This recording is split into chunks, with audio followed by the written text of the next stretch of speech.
Well, we found out in the first week of the war that the Russians' military, from a conventional point of view, was not nearly as important as it looked to be. We now know that the United States, NATO in general, is running out of a lot of the equipment that the Ukrainians need to fight because that's not how our militaries are designed. The US does not do massed formations. We do precision from distance to destroy command and control and logistic hubs. And then we go in and clean up. The Russians are going inch by inch, destroying everything. And fighting that requires a different sort of military. And we can't train Ukraine with the weapons that we use for the long range stuff because that isn't something you do in a few weeks. That's something that takes a few years. We don't have that kind of time, even if we were willing to share our top shelf technology, which I think is open to debate. So we're running out of the sort of stuff that the Ukrainians can use. And we're probably going to be largely tapped by October. So if Ukraine has not ripped the guts out of the Russian military by then, this war is going to take a very different turn because you will have a large, manpower-heavy Russian army that has low morale and poor equipment against a Ukrainian force that doesn't have weapons. There's no math there. But the Russians know they can't face us in a conventional war. And that's where the nukes come into play. Especially if the Germans have flipped. Because if the Germans have flipped, there's no defense of Estonia, Latvia, Lithuania, Poland, and Romania anyway. So the Russians are playing their cards on the diplomatic and the economic side of this very, very well. And to be perfectly blunt, it's not a hard hand to play. The Germans have pushed for 40 years against depending upon Russian energy and raw materials. And we're seeing where it leads. And before you criticize the Germans overly, because that's justified, this is not a new problem. Germany and Russia are our neighbors. And they try to get along so that they don't have to go to war, and then it ultimately falls apart, and they go to war, and they try to get it together afterwards to try to prevent the next one. That's all they can do. It's just that we're unlucky enough to be living in a time where we're in one of the zigs rather than the zags. Well, history is a series of cycles of an organizational structure forming and generating a golden age, and then breaking apart under its own inconsistencies and collapsing.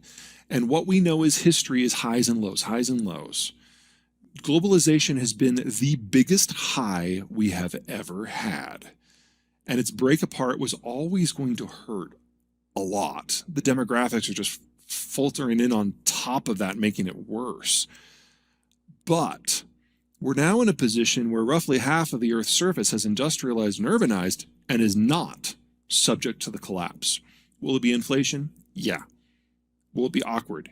Yeah. But think of the level of awkwardness that the UK and the US has to do. We have to double the size of our industrial plant. Yeah, that's expensive. Yeah, that's inflationary. That's a wonderful opportunity. It's going to generate some of the fastest growth in human history in the next 5 to 10 years.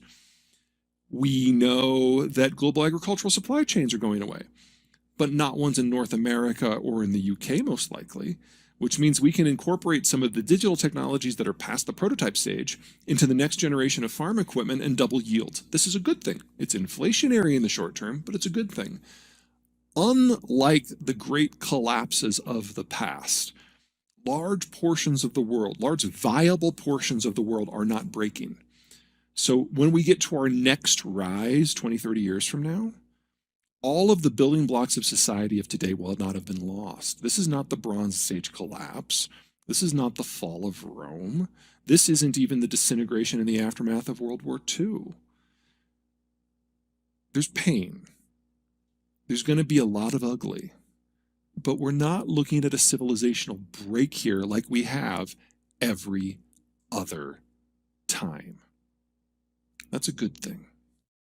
I think we're seeing, imagine if we could see the final days of the Roman system without the final days of Rome. Some version of that is where we're going. This is not like this isn't like the Dark Ages where the Arabs held the knowledge but didn't touch it for 1,000 years. Silicon Valley's still there. London is still there. And it's going to keep being Silicon Valley and London. What's happening is a contraction of what we consider to be the economic family of the world into the parts of the world that are more viable. And we're going to be able to continue to tinker with these technologies until the rest of the world is ready to rejoin. That could be a lot worse. Well, social media is definitely part of the problem rather than part of the solution, because we've given every Yahoo a bullhorn. And those Yahoos sometimes get together, say the same thing, and elect people to Congress and Parliament. There's not a lot we can do about that at the moment, but I think a bit of a historical comparison, it might be useful.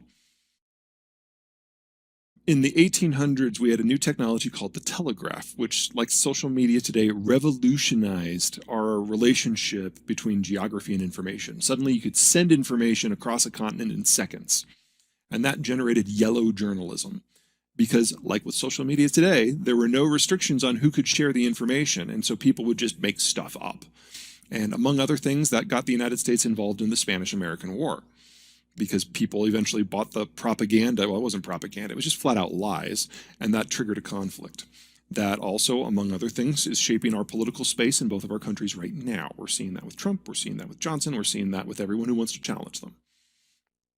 Now, social media will eventually be brought into check, just like the telegraph did. Eventually, we both passed slander and label laws. We need something like that for social media. Do we do that in a year? Probably not. If so, the Americans would have done it in the aftermath of the January 6th issue of last year. Or is it already the year before? Sorry, time is flying by. But that is an issue for my Congress and for your Parliament. I would expect Parliament to act on it quicker, because your system is less clunky than ours. It's actually designed to govern. It's designed to govern as opposed to designed to debate. So we are, in the US, once again looking to our parents for a potential path out of this. Please don't let us down. It's new. I mean, remember, social media was only designed, 15 years ago, and only kind of entered into the mass consciousness within the last 6. It's very, very new. And one of the many reasons I'm looking to the UK rather than the US for the first steps in this, you guys don't have a constitution. Normally, that's a negative. We're seeing that with Brexit, but it means little things like free speech are not inviolable. And that allows you to tinker with the legal structure that's necessary to contain this technology without immediately threatening the core precepts of your country. This is a good thing because it allows you flexibility that we don't have.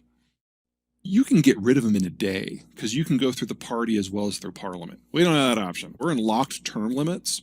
So if Johnson was our president today, we would have to wait a minimum of 2.5 years to ditch him. You guys did it in an afternoon. Speed matters right now. You need to understand where the things that make your life possible come from. If it's a secure system, you're good. If it's not a secure system, you need to personally invest in other means of sourcing. Otherwise, when those things go off, you'll just be doing without. It's not a simple process. Supply chains are messy, but anything that ultimately links back to the Chinese or the Russian system in particular, you know that's going away. You know that's going away very, very soon. And so best to be forthright with what the nature of your problem is so you can actually start solving it before it explodes in your face. Germany is a textbook case of what happens when you do the